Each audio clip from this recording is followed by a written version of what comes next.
श्री परमात्मने नमः।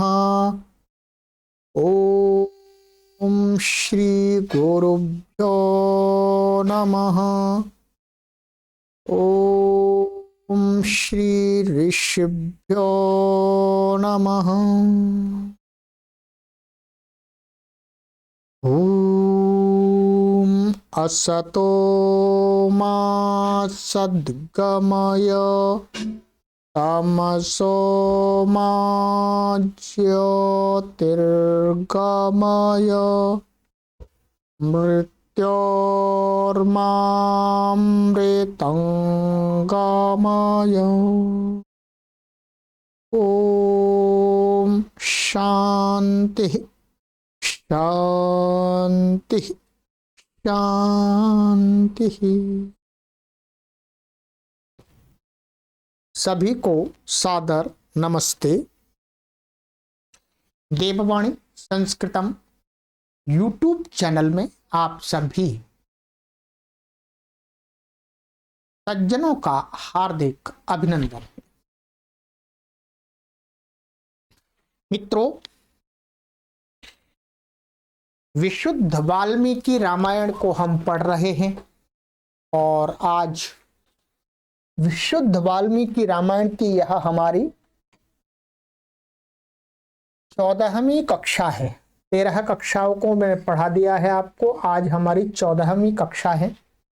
प्लेलिस्ट में कॉलम बना हुआ है विशुद्ध रामायण कथा।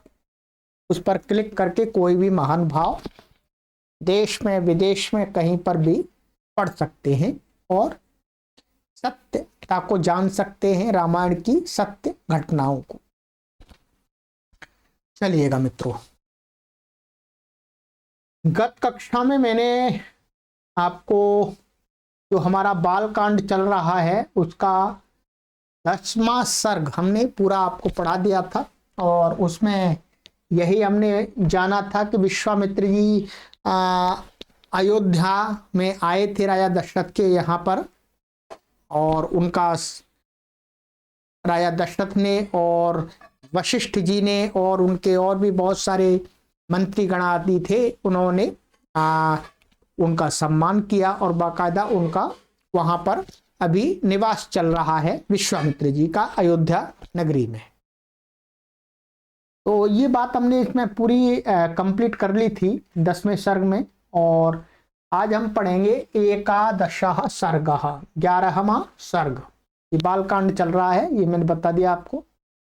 आज का जो मुख्य बिंदु है इसमें 11वें सर्ग में वो है कि विश्वामित्र जी द्वारा राम की याचना और दशरथ का मोह। विश्वामित्र जी को दशरथ ने बार बार कहा कि महाराज जी आप क्यों आए, कैसे आए, बताइएगा, आपको जो चाहिए वो हम दे देंगे, पूरा कर देंगे। तो अब विश्वामित्र जी का नंबर आ गया है। अब विश्वामित्र जी राम को मांग रहे हैं। अब आप समझ सकते हैं कि राम को मांगने का मतलब कितना बड़ा कार्य है दशरथ के लिए देना, और दशरथ का मोह उत्पन्न होता है। स्वाभाविक है, दशरथ का क्या, बड़े बड़े योगी लोगों को मोह होता है अपने पुत्र अपनी संतान से। ठीक है,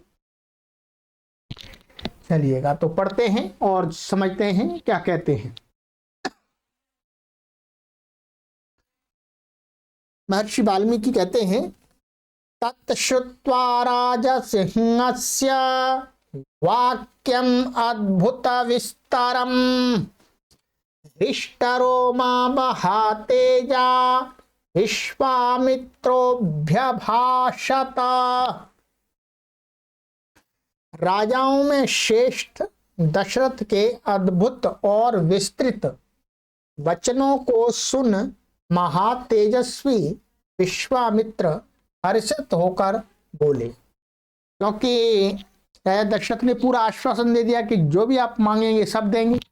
तो बस विश्वामित्र जी तो प्रसन्न हो गए कि मैं जिस काम के लिए आया हूं राम को लेने, तो मेरी पूरी अभिलाषा पूरी हो जाएगी।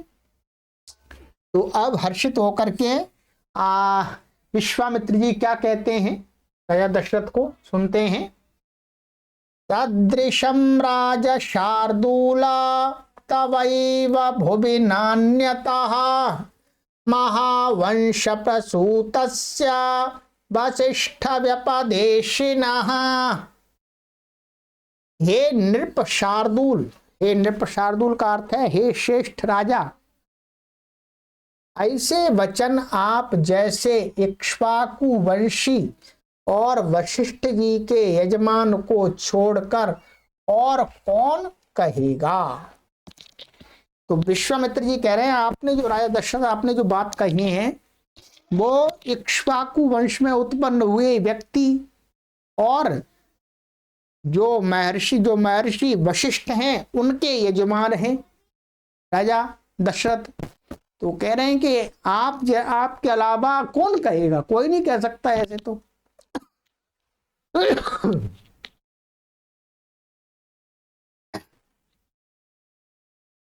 और कहते हैं यत् तुम्हें हृतगतं वाक्यम तस्य कार्यस्य निश्चयम् पुरुषराज शार्दूला भव सत्य प्रतिश्रवः।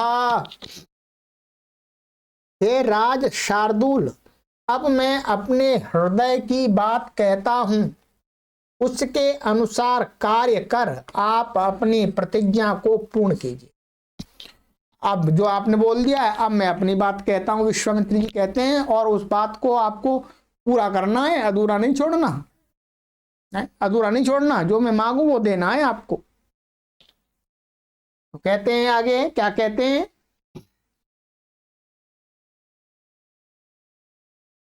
अहम नियम मातिष्ठे सिद्ध्यर्थम पुरुषर्षभ तस्य विघ्नकरौ द्वौ तु राक्षसौ काम रूपिणौ।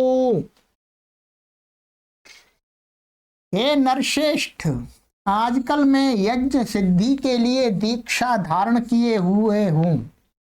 उस यज्ञ में 2 राक्षस विघ्न उपस्थित किया करते। विश्वामित्र ने कहा कि मैंने संकल्प लिया है कि मैं यज्ञ को सिद्ध करने के लिए मैं यज्ञ करूंगा, शक्ति प्राप्त करने के लिए। तो मैंने ऐसा संकल्प लिया है, दीक्षा ली हुई है, परंतु मेरे यज्ञ में यज्ञ करता हूं तो 2 राक्षस हैं वो उसमें विघ्न डालते, यज्ञ करने नहीं देते, विघ्न डालते हैं, कुछ उत्पात मचाते रहते हैं, आकर के शोरगुल मचाते रहते हैं 2 राक्षस।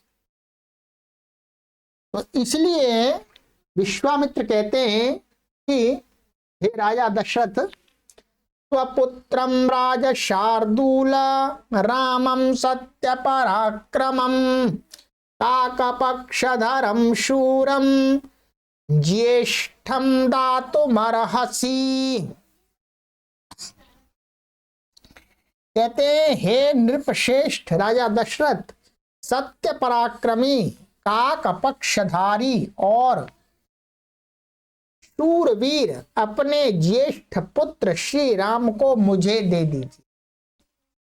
कि आपका जो राम जो पुत्र है सत्य पराक्रमी, ठीक है, और काकपक्षधारी, काकपक्षधारी का अर्थ है कि जो त्रिशूल उसमें जो धनुष है, धनुषों के जो बाण हैं उसमें कौए के पक्ष पंख के समान उसमें नौके हैं, इस प्रकार का विशेष माना जाता है।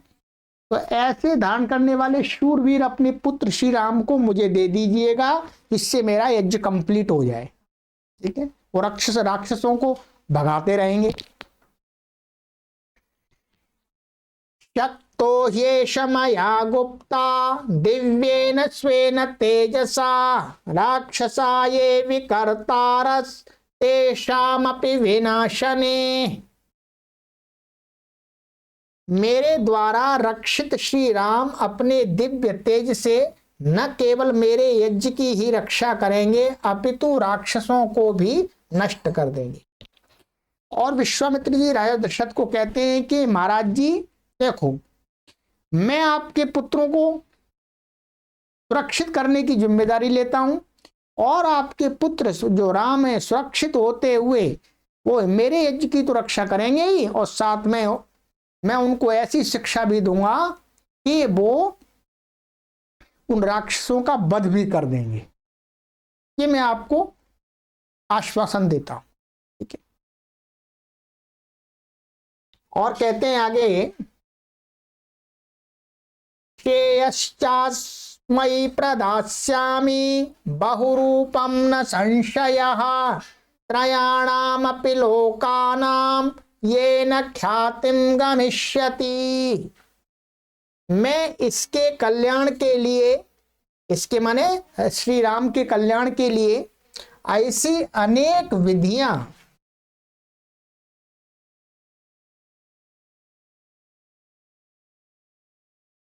और क्रियाएं बताऊंगा जिससे इसकी ख्याति तीनों लोकों जल स्थल नभ में हो जाएगी। अर्थात मैं इसको और शिक्षित करूंगा, ठीक है, शिक्षित करूंगा, इसलिए तीनों लोकों में इनकी ख्याति हो जाए। तो भगवान श्री राम जी की तो ख्याति हो ही गई, आज भी भगवान श्री राम जी का नाम सब लोग जानते दुनिया में, ठीक है। तो ये विश्वामित्र जी दशरथ को कह रहे हैं, यदि ते धर्म लाभम च यशश्च परमं भुवि स्थिरमिच्छसि राजेंद्र रामं मे दातुमर्हसि।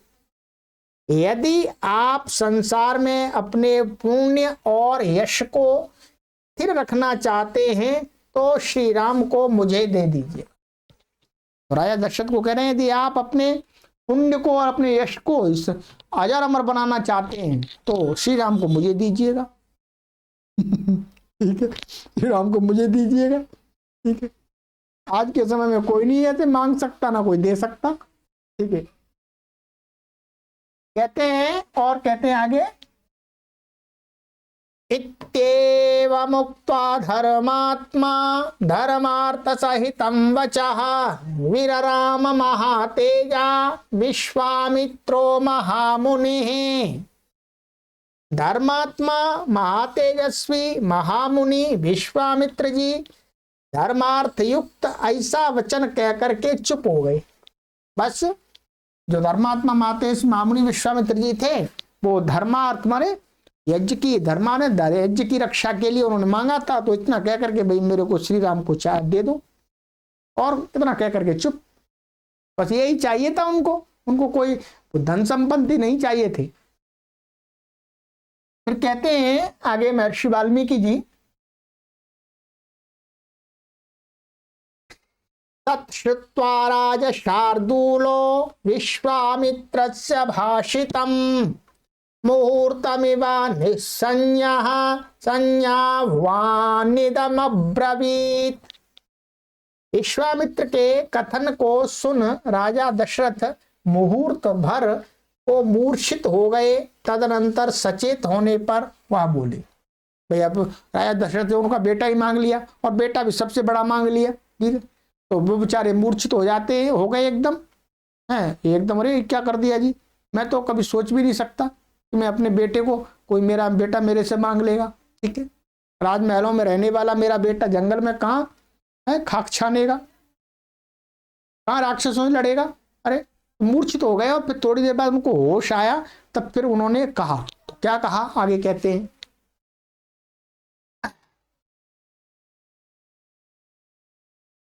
ऊन षोडश वर्षो में रामो राजीवलोचनः न युद्ध योग्यतामस्य पश्यामि सह राक्षसैः। कहते हैं राजा दशरथ महर्षि, हे महर्षि विश्वामित्र जी महाराज, कमल नेत्र श्री राम तो अभी 15 ही वर्ष के का है, अभी तो मेरा पुत्र श्री राम 15 ही साल का है, 15 ईयर्स का है। मैं उसे किसी भी प्रकार राक्षसों से लड़ने योग्य नहीं समझता, और वो बड़े बड़े राक्षस हैं बलवान, मैं उनके साथ इसको लड़ने के लिए कैसे मान सकता हूँ कि लड़ लेगा, उनके साथ कैसे लड़ लेगा, वो तो इसको मार देंगे। मैं लड़ने के योग्य राम को नहीं समझता हूँ राक्षसों के साथ, अभी छोटा है मेरा बालक। और क्या कहते हैं, यदि आपको चाहिए तो मैं तैयार हूं जी। यमक्षौहिणी सेना यस्याहं पतिरीश्वरः अनया सहितो गत्वा योद्धाहं तैरनिशाचरैः। मेरे पास जो अक्षौहिणी सेना है, अक्षौहिणी संख्या काफी बड़ी संख्या होती है, उतने उनके पास सैनिक थे, जिसका मैं स्वामी हूं, वो सेना का मैं स्वामी हूं, इसे साथ ले जाकर मैं उन राक्षसों से युद्ध करूंगा। महाराज जी आपको राक्षसों से ही तो सुरक्षा चाहिए, तो मैं जा रहा हूं अपनी सेना को, अक्षौहिणी सेना को लेकर के, और राक्षसों का वध करेंगे, हम करेंगे, चिंता ना करो, आप अपना यज्ञ करो, कोई परेशानी नहीं है।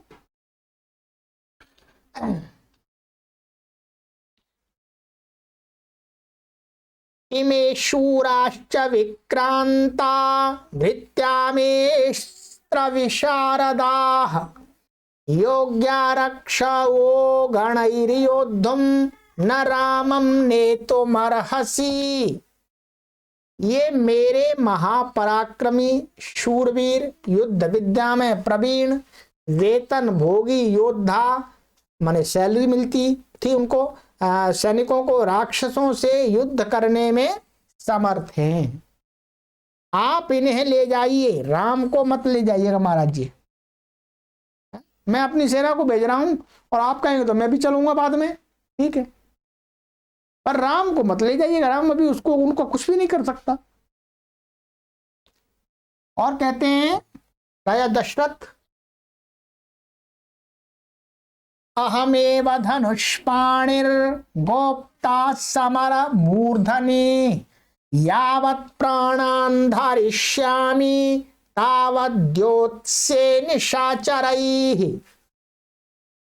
महाराज जी सुनो, पहले मैं स्वयं धनुष बाण हाथ में लेकर युद्ध भूमि में खड़े होकर जब तक शरीर में प्राण रहेंगे आपके यज्ञ की रक्षा करता हुआ राक्षसों से युद्ध करूंगा। मैं चल रहा हूं जी आपके साथ में, चलो सेना लेकर। राम की बात छोड़ो महाराज जी, राम क्या करो, बालक है, बालक है, वो क्या रक्षा कर पाएगा।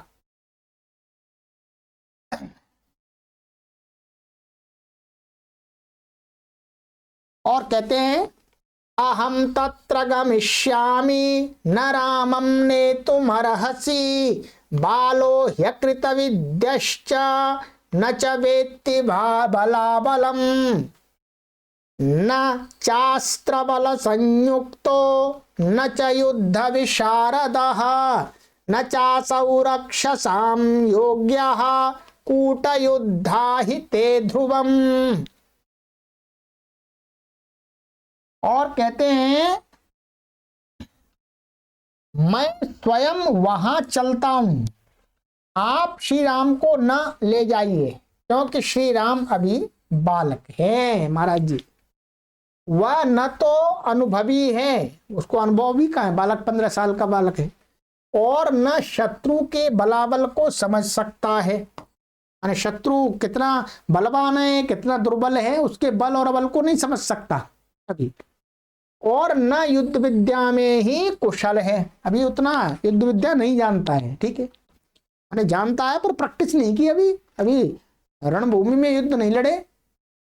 वह राक्षसों से लड़ने योग्य नहीं है, क्योंकि राक्षस कपट युद्ध करने वाले होते हैं। भाई वो तो छल कपट सब करते हैं, जो शत्रु होता है सामने वाला वो उसका तो वध कर देंगे राम का। तो कहते हैं आगे चलते हैं, आगे कहते हैं महर्षि वाल्मीकि जी क्या कहते हैं राजा दशरथ की तरफ से, विप्रयुक्तो हि रामेण मुहूर्तमपि नोत्सहे जीवितुम मुनिर्शार्दूला न रामम नेतुमर्हसि। महाराज विश्वामित्र जी महाराज, राम के वियोग में मैं क्षण भर भी जीवित नहीं रह सकता, अतः ये हे मुनिवर आप श्री राम को न ले जाइएगा। भाई उनको प्रिय बेटा है, उनका बड़ा बेटा है, ठीक है, बुढ़ापे में उसको उत्पन्न किया है बड़ी यज्ञ साधना से, है पुत्रेष्टि यज्ञ के माध्यम से तो पुत्र की उत्पत्ति हुई है। हाँ उसको भी आप ले जाओ महाराज, फिर मैं क्या करूंगा, वो तो होता ही है। कहा भाई उसको नहीं ले जाओ आप, और कुछ बताओ जो भी कुछ करना है, मैं मरने को तैयार हूं, ठीक है, और मैं राम के बिना जीवित भी नहीं रह सकता है? मैं उसको देखता हूं तो मेरा मन प्रसन्न होता है, हर माता पिता का मन प्रसन्न होता है। तो कहते हैं नहीं ऐसा नहीं कर सकते महाराज जी आप, यदि वा राघवं ब्रह्मन् नेतुमिच्छसि सुव्रता चतुरंग समायुक्तम मया सह च तम नया। यदि आप राम को ही ले जाना चाहते हैं तो मुझे और चतुरंगिणी रथ हाथी घोड़ा पैदल सेना को भी साथ ले चलिएगा। और आप राम को ही ले जाने पे अड़े हुए हैं तो चलिएगा, फिर हम भी चलते हैं राम के साथ में। हम उसकी हम पहले लड़ेंगे, राम को पीछे रखेंगे। ठीक है, बात सही है। और क्या कहते हैं देखिएगा, इसी में मोह कहा है, मोह होना चाहिए, प्रेम होना चाहिए।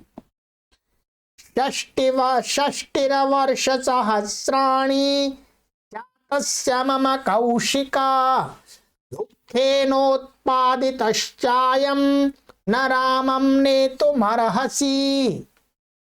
कहते हैं हे विश्वामित्र महाराज, 60 वर्ष की अवस्था में मैं बड़े कष्ट उठाकर मैंने इसे प्राप्त किया है, अतः आप राम को न ले जाइए।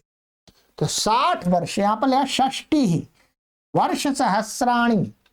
यहाँ सहस्र का अर्थ क्या होता है, लोक में 1000 प्रसिद्ध है, और सहस्र का अर्थ एक भी होता है। क्या होता है, एक। तो वर्ष सहस्राणी का अर्थ हो जाए, षष्टि वर्ष सहस्राणी का अर्थ होगा 60 वर्ष, न कि 60,000 वर्ष। 60,000 वर्ष के कोई दशरथ की आयु नहीं थी। ठीक है, जब राम का जन्म हुआ है तब बता रहे हैं रामायण महर्षि वाल्मीकि के वो 60 साल के थे। माने 60 साल के बूढ़ा भी नहीं कह सकते और एकदम जवान भी नहीं कह सकते, तो काफी विलंब से तो संतान हुई थी उनको। तो कहते हैं मैंने 60 साल की अवस्था में तो राम को प्राप्त किया है, और आप उसको ले चलो महाराज जी। बताओ मेरी क्या दशा होगी, क्या दशा होगी, दुर्दशा होगी मेरी, तो मैं तो मर जाऊंगा जीते जी। और कहते हैं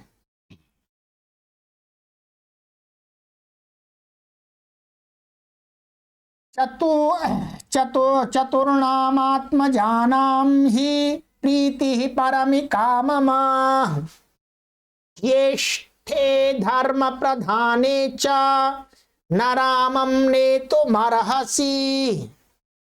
चारों राजकुमारों में मेरा परम स्नेह राम के ही ऊपर है, वह धर्म प्रधान और ज्येष्ठ है, अतः आप श्री राम को न ले जाइए। ठीक है, कहते हैं चारों राजकुमार हैं, राम है, भरत है, लक्ष्मण है, शत्रुघ्न है। उन चारों में जो धर्म प्रधान माने जो वैदिक संस्कृति है उसमें बड़े पुत्र को ही पिता का मुख्य अधिकारी माना जाता है। ठीक है, तो धर्म की दृष्टि से और वो ज्येष्ठ पुत्र भी है, बड़ा भी है, दोनों दृष्टि से वो बहुत श्रेष्ठ है मेरे लिए, और उस पर मेरा परम स्नेह है। ठीक है, इसलिए राम को तो मत ले जाइए महाराज जी, मैं आपके हाथ जोड़ता हूं।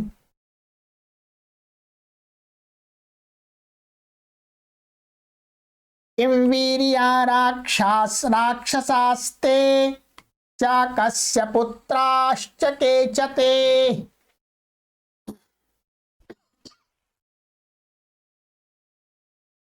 किं वीर्या राक्षसास्ते च कस्य पुत्राश्च केचते। कथं प्रमाणाः के चैतान् नक्षन्ति मुनिपुंगवः पुंगव। हे मुनि श्रेष्ठ, वे राक्षस कितने पराक्रमी हैं, किसके पुत्र हैं, आकार प्रकार में कैसे हैं, न उनके सहायक कौन कौन हैं, ये पता ही नहीं, कुछ भी बताइएगा, हम जानते भी नहीं है। वो राक्षस कितने बड़े, कितने शक्तिशाली, बलवान हैं, और आप छोटे बालक को ले जा रहे हैं। ठीक है, हमें पता ही नहीं है। और कहते हैं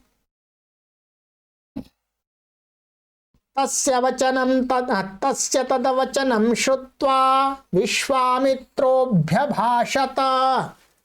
पौलस्त्य वंश प्रभवो रावणो नाम राक्षसः तेन संचोदितौ द्वौ तो राक्षसौ सुमहाबलौ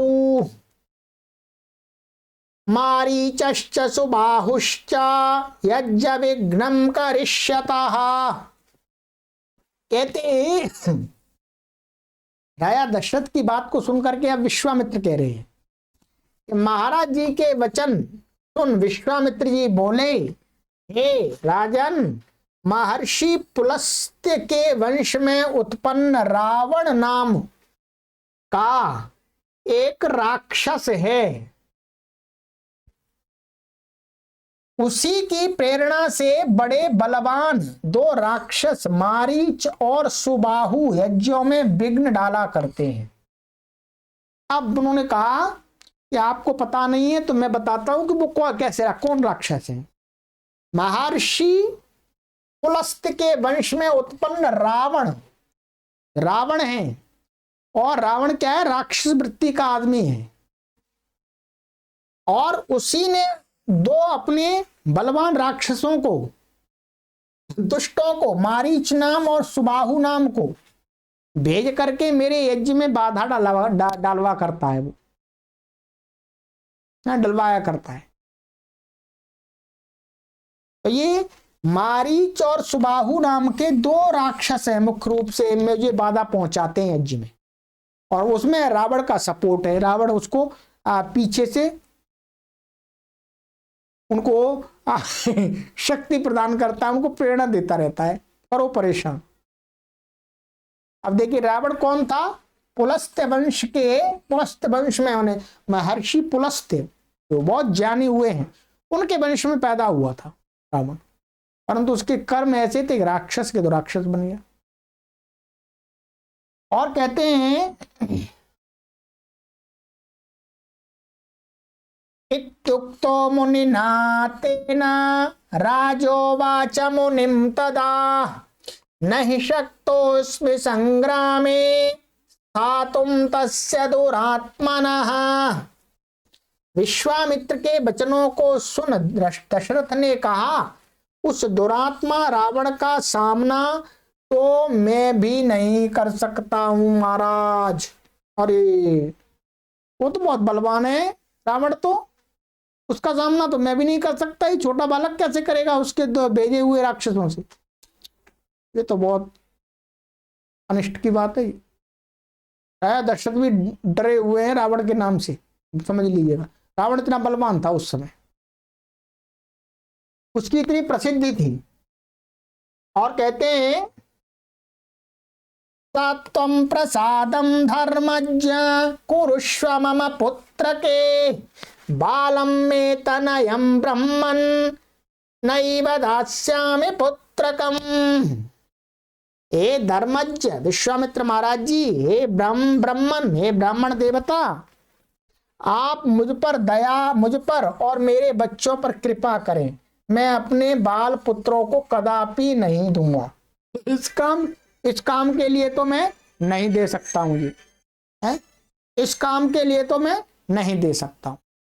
हाँ, हमारे क्षमा कीजिएगा, कृपा कीजिएगा आप महाराज जी, ये तो मुश्किल है। हाँ, मैं तो चाहे तो मैं चल सकता हूँ अपनी सेना को लेकर के, तो रावण की बात कही है तो वो है बहुत बलवान। तो इतना कह करके अब आगे चलेंगे। इति एकादशः सर्ग। यहां पर हमको एक तो बातें विचार करने लायक है।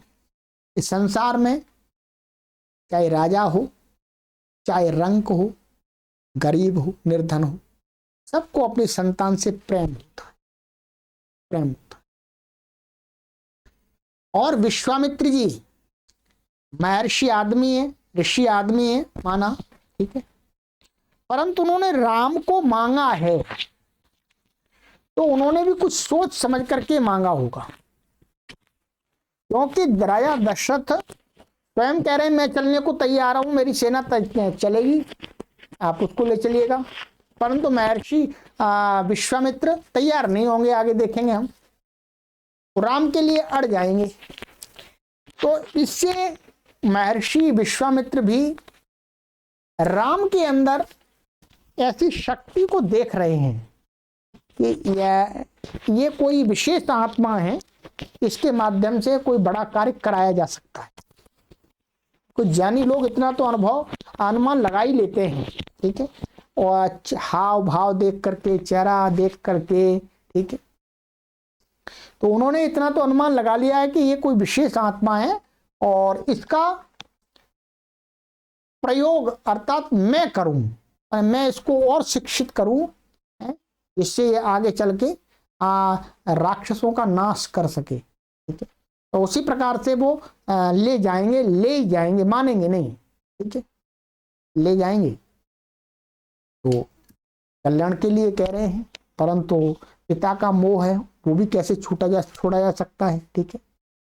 परंतु उनको आगे समझाया जाएगा राजा दशरथ को, तो उनके जो पंडित हैं वशिष्ठ जी वो समझाएंगे, है? तो फिर देखते हैं आगे की कथा में। चलिए मित्रों, तो ये विशुद्ध रामायण कथा है, और जिनको भी ये पुस्तक चाहिए तो देववाणी संस्कृतम से व्हाट्सएप नंबर पर संपर्क करके ऑनलाइन प्राप्त कर सकते हैं। और आपसे आशा करते हैं कि आप इन कक्षाओं को अधिक से अधिक शेयर करें, ठीक है, जिससे अधिक से अधिक लोग इन कक्षाओं का लाभ ले सकें। सभी को सादर नमस्ते। ओम।